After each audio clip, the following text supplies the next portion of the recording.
volta com o terceiro e último bloco do Código Aberto dessa semana. Nós já estamos no nosso primeiro mês, estamos terminando um primeiro mês, um ciclo de um mês aí de estudos do livro do Apocalipse. A gente está conversando sobre Apocalipse 4 e 5. Nós falamos sobre essa visão do trono de Deus e a gente saiu do último bloco com a Moara falando um pouquinho sobre isso, sobre esse Cristo que é digno e esse novo momento de adoração. No capítulo 4 existe um momento de adoração por Deus ser criador, agora no capítulo 5, um momento de adoração por ele ser salvador, redentor.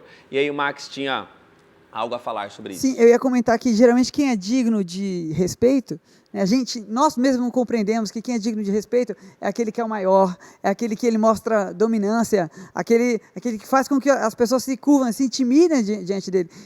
E Jesus chega com essa figura do cordeiro, né, tão frágil, né, para mostrar realmente que ele não quer adoração por ele ser todo-poderoso, certo?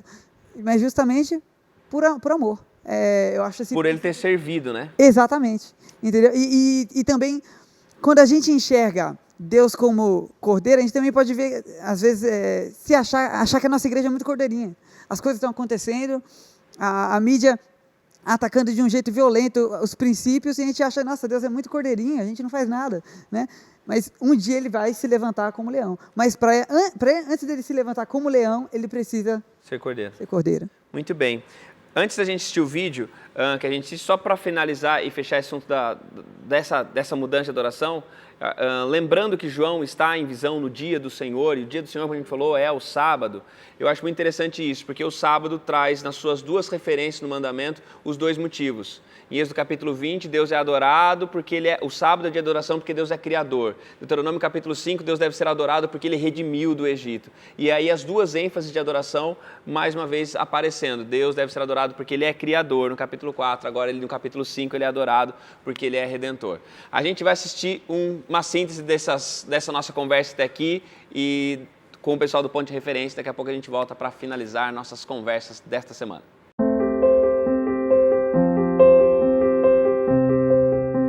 Você já quis conhecer a história à sua frente? Saber dos mistérios do futuro? O apóstolo João teve esse privilégio dado por Deus ao ser arrebatado em espírito para o céu. Temos uma obsessão pelo futuro, mas a única coisa que realmente importa é saber que Deus cuida de nós agora e que Ele tem o controle da história, e a salvação já está garantida a todo que crer no sacrifício de Cristo e em sua volta. O Apocalipse nos conta, através de símbolos, os eventos mais importantes que acontecerão e que vão acontecer para reforçar nossa fé em Deus. E para compreendermos, temos que interpretar esses símbolos à luz do Antigo Testamento, a Bíblia de Jesus e João. O trono descrito em Apocalipse 4 simboliza o domínio e autoridade de Deus para governar, e o arco-íris, a fidelidade às suas promessas. Essa é a questão central do grande conflito, a adoração e a autoridade de governar. No capítulo 4 é exaltado o poder criador de Deus, e no 5, a redenção provida pelo Cordeiro morto em favor da humanidade. Exaltada a adoração ao único digno de toda glória, honra e poder. Embora exista muita discussão sobre os 24 anciãos, alguns aspectos como vestes brancas, as coroas da vitória, nos sugerem que se tratam de seres humanos, santos glorificados. O número é simbólico e pode representar o povo de Deus em todos os tempos, como 2 conjuntos de 12, número das tribos de Israel, representando seu povo no Antigo e Novo Testamento. Além disso, alguns acreditam que os 24 sejam santos que ressurgiram no momento da ressurreição de Cristo. Juntos a eles estavam os 4 seres viventes, que simbolizam os seres exaltados, que servem a Deus e guardam o seu trono. Mas o mais importante era que todos juntos entoavam um novo cântico, exaltando o Cordeiro, digno de tomar o livro e abrir os selos, porque foi morto e seu sangue comprou a salvação de todos. Esse livro estava selado para que no tempo certo pudesse ser aberto, pois continha os mistérios de Deus e os planos para acabar com o pecado e salvar a humanidade. João chorava de tristeza porque não havia ninguém digno de abrir e nem olhar para o livro. Lágrimas do povo de Deus desde Adão, por causa da escravidão do pecado. Esse é o choro contrito que cada fiel deve ter em relação à prisão do pecado, rogando que Jesus, enfim, retorne e o problema do pecado seja resolvido por completo. Ao Cristo pegar o livro, Todos se alegram e louvam porque ele mostra sua autoridade e soberania, recuperando o que foi perdido com o pecado de Adão. Naquele momento, todas as criaturas do céu e na terra se reúnem oferecendo a ele adoração, porque o resgate foi pago. Cristo é o Cordeiro morto, mas se tornou depois o sumo sacerdote, realizando a intercessão no santuário celestial. Ele é nosso único mediador e no Pentecostes encheu seu povo com a plenitude do Espírito, para que todo mundo possa conhecer esse maravilhoso amor. Que a paz seja convosco. De volta, e sempre que a gente volta, depois do vídeo, a gente tem a música, e a música que tem marcado aqui nosso começo de ano, nosso começo de temporada, é a música de Dilson e Débora, e que hoje cantarão Perto de mim. Que fala sobre esse Deus leão, esse Deus cordeiro que fica do nosso ladinho. A gente acha que ele está, né? Tá lá no trono, tá lá, não tá lá, tá aqui, né? Tá aqui do meu lado e a gente vai falar sobre isso.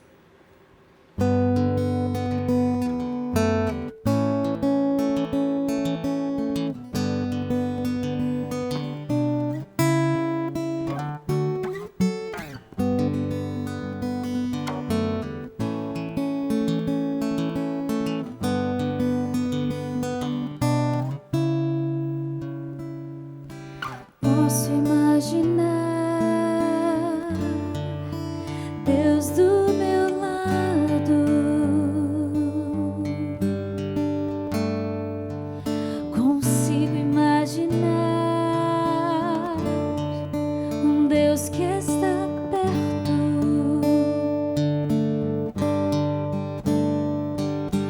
em algum lugar.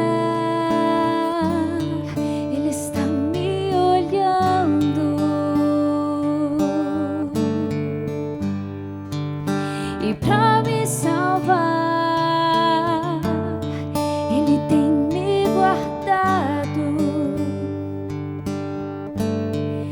Um Deus que está perto de mim, perto. Um Deus que não quer se afastar em nenhum momento. Ele quer estar do meu lado em todo tempo, em todo tempo. Um Deus que está perto de mim, perto. Um Deus que não quer se afastar em nenhum momento. Ele quer estar do meu lado em todo tempo.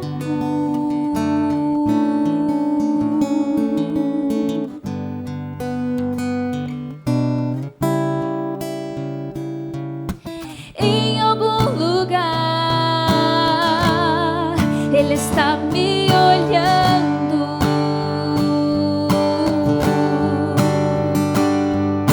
e pra me salvar, Ele tem me guardado, tem me guardado.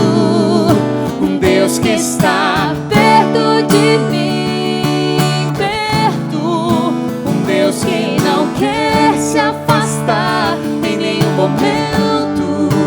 Ele quer estar do meu lado em todo tempo, em todo tempo. Um Deus que está perto de mim, perto. Um Deus que não quer se afastar em nenhum momento. Ele quer estar do meu lado em todo tempo.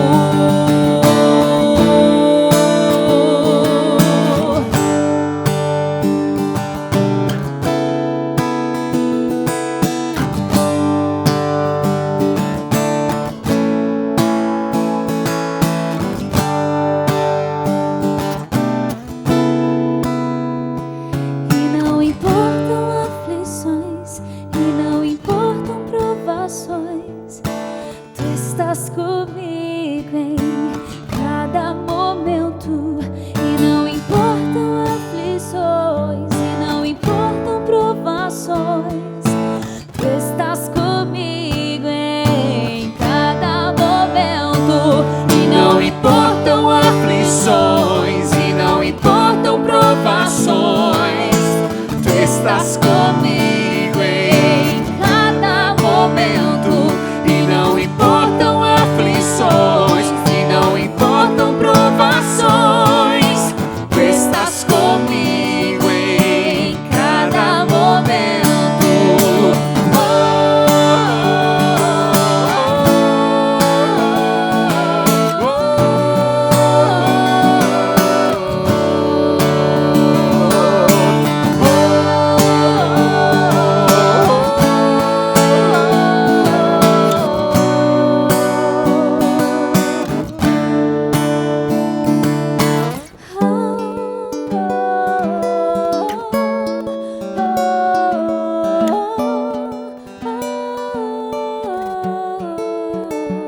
quando a gente olha para o capítulo 5 de forma bem especial, eu não sei se dá para a gente pensar dessa maneira, mas eu sou levado a pensar que o que João está vendo é uma reprodução de algo que já tinha acontecido. Historicamente, o que ele está vendo já aconteceu. Essa cena que João está vendo não é em tempo real. É um filme que já tinha sido lançado, ele está vendo... a live desse momento já tinha acontecido, ele estava só vendo de novo, depois, em algum outro momento. A que momento da história essa situação desse Cristo que é digno de abrir o selo se refere? Pastor, ao que nós acabamos de ouvir, o Dilson e a Débora cantando. Perceba, João está vendo o momento em que Cristo sai da terra e volta para o seu santuário celestial. Mas, junto com esse momento em que Cristo vai ao céu, ele prometeu que os discípulos não estariam sozinhos. E acontece, então, o derramamento do Espírito Santo, né? O Pentecostes que nós conhecemos ali em Atos, no capítulo 2. Então, nesse momento que Jesus chega ao céu, ele cumpre a profecia. Vocês não vão estar sozinhos, eu vou estar com vocês em todos os momentos, justo o que nós acabamos de ouvir. Então, desce agora o Espírito Santo, nós vemos a manifestação do Espírito Santo, ali quando os apóstolos estavam pregando e muitas vidas foram influenciadas e transformadas. Então, o que João está vendo é a reprise de Jesus chegando no santuário celestial quando acontece o Pentecostes. Ele está vendo outra câmera, né? Tá. Ele sabia a história pela câmera 2, agora ele está vendo pela câmera 3. Ele está vendo por uma outra perspectiva que ele não sabia. E daí agora a história está completa. Olha só o que estava acontecendo no céu, essa hora aqui que estava derramando o Espírito Santo na terra. E fora isso, o trabalho de Jesus não está finalizado, né? Não, óbvio que não era só morrer na cruz. Ainda existia o papel de ser o nosso mediador. E que papel difícil esse também. Mediar a nossa vida, ser esse intermédio. É como se ele tivesse sentado ali na cadeira do pastor Tiago, sendo mediador de uma conversa, só que entre nós e Deus, para salvar ou não a nossa vida, né? Então é um trabalho assim muito personificado, né? Que a gente já havia falado em outras lições também. Eu fico imaginando uma pessoa que tem 2 compromissos no mesmo dia. Já aconteceu com vocês, né? E que manda alguém para te representar. Então, Jesus envia o Espírito Santo para que a humanidade tenha livre acesso a ele. Lembra o trono com rodas, que Deus estaria perto em todos os momentos através da figura do Espírito Santo. E essa figura do Espírito aparece na própria descrição do capítulo 5, verso 6, quando fala que ele tinha os 7 chifres, ele tinha os 7 olhos, e esses olhos do Cordeiro são os 7 Espíritos de Deus enviados por toda a terra.